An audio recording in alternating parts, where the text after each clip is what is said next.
मी प्रशांत दोशी. आपण आज आलेलो आहे आंदोलनाला. आज आंदोलनाचा विषय आहे की अक्षता म्हात्रे यांना जे अत्याचार झालेला आहे त्यांच्यावर काहीतरी कारवाई, कठोर कारवाई व्हावी अशी सगळ्या जनसमुदायाची मागणी आहे. ते करण्यासाठी आपण सगळेजण आलेलो आहोत वाशी येथे.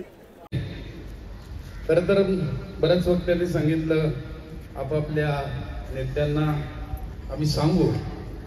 मला तर असं एक नागरिक म्हणून सांगायचं आहे की सर्व गोष्ट अखंड महाराष्ट्रात नव्हे तर अखंड भारत देशामध्ये सर्वांना माहिती मिळेल. एक मिनिट उभं राहून अक्षताला श्रद्धांजली वाहावं अशा प्रकारची विनंती. न्याय द्या, न्याय द्या, न्याय द्या, न्याय द्या, फाशी द्या, फाशी द्या, फाशी द्या, फाशी द्या, बंद करा, बंद करा, बंद करा, बंद करा, न्याय द्या, न्याय द्या.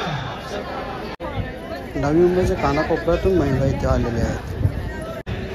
आम्ही आगसकर कुटुंबीय आणि संपूर्ण नवी मुंबई भूमिपुत्र आणि शहरी समाजाच्या वतीने आजचा आपला जो श्रद्धांजलीपर जो आपला कार्यक्रम आहे तो यशस्वीरित्या पूर्ण केला.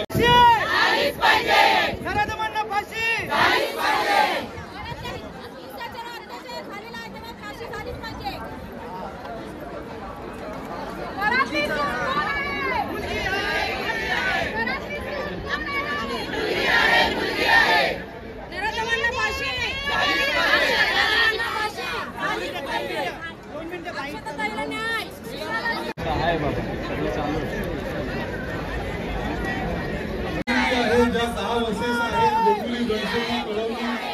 गोठुली घणसोली तळवलीच्या ज्या बसेस आहेत, मोठा जो डिजिटल बॅनर आपल्या समोर दिसतोय त्याच्याजवळ कृपया गोठुली घणसोली तळवली ऐरोली दिवा महिलांनी तिकडे पोहोचायचं आहे. आपल्या अक्षताला न्याय देण्यासाठी आपले भगिनी मुख्यमंत्री आपले भगिनी इथे आलेले आहेत. आपली बनीच घरांची गेले लोकल लोकल लोकल बातम्या लावतात. मुख्य प्रवाहातल्या एकाही वृत्तवाहिनीने बातमी केली नाही का पुजारी होता म्हणून. बरोबर हीच बातमी काल आपल्या एका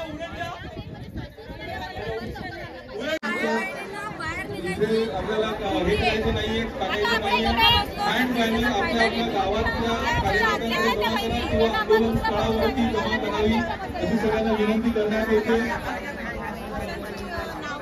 चुकीच्या गोष्टी केले, बातमी झाली नाही, पण व्हायला पाहिजे का नाही.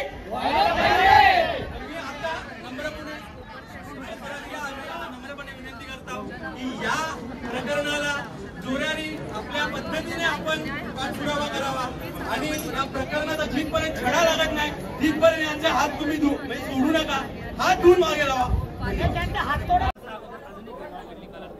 हा बलात्कार थांबणार तर कधी होणार. आज जर या समाजात महिला सुरक्षित नसेल तर आमच्यासारख्या किनाऱ्यांची सुरक्षितता कोण पाहणार. आज प्रत्येक महिला ही सुरक्षित असली पाहिजे आणि सर्वात प्रथम म्हणजे जे सासरचे लोक आहेत दाखवताचे आरोपी त्यांचंही आम्हाला पूर्णपणे माहिती काही मिळत नाहीये. सीसीटीव्ही कॅमेरे उपलब्ध नाहीये. तिच्या पालकांना तरी दाखवा ना. 15 सीसीटीव्ही कॅमेरे बंद कसे काय होऊ शकतात. हे प्रकरण धडकलं चाललेलं आहे आणि हे प्रकरण द्यायचं नाही एवढंच आमचं. टायगर पोलीस स्टेशनने केलं काय एवढे दिवस सगळे. आम्ही टायगर पोलीस स्टेशनलाही भेटलो होतो. ते म्हणतात सीसीटीव्ही कॅमेरे बसवण्याचा प्रकार त्यांनी बंद केलेले आहेत वगैरे. एकत्र 15 सीसीटीव्ही कॅमेरे बंद कसे होऊ शकतात. आणि आम्हाला हेच म्हणायचं की कुठेतरी ही गोष्ट ती दबवली जाते, ती दबवली जाते.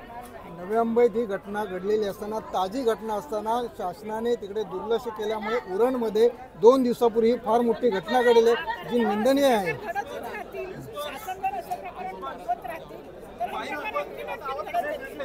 अक्षराच्या ही पाहिजे नाही येऊ शकते आणि म्हणून आम्ही आम्हाला अक्षराला न्याय मिळालाच पाहिजे यासाठी आम्ही प्रतिकारासाठी उभे राहणार.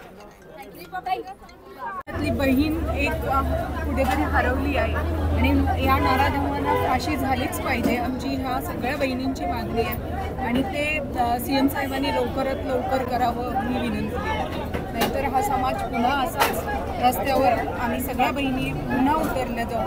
ती परिस्थिती परत आणून न देता त्या नराधमांना फाशी ही झालीच पाहिजे. अक्षदाचं प्रकरण चालू असताना काल नवी मुंबईमध्ये अजून एक म्हणजे उरणला एका महिलेला अशाच पद्धतीने क्रूर हत्या करण्यात आली.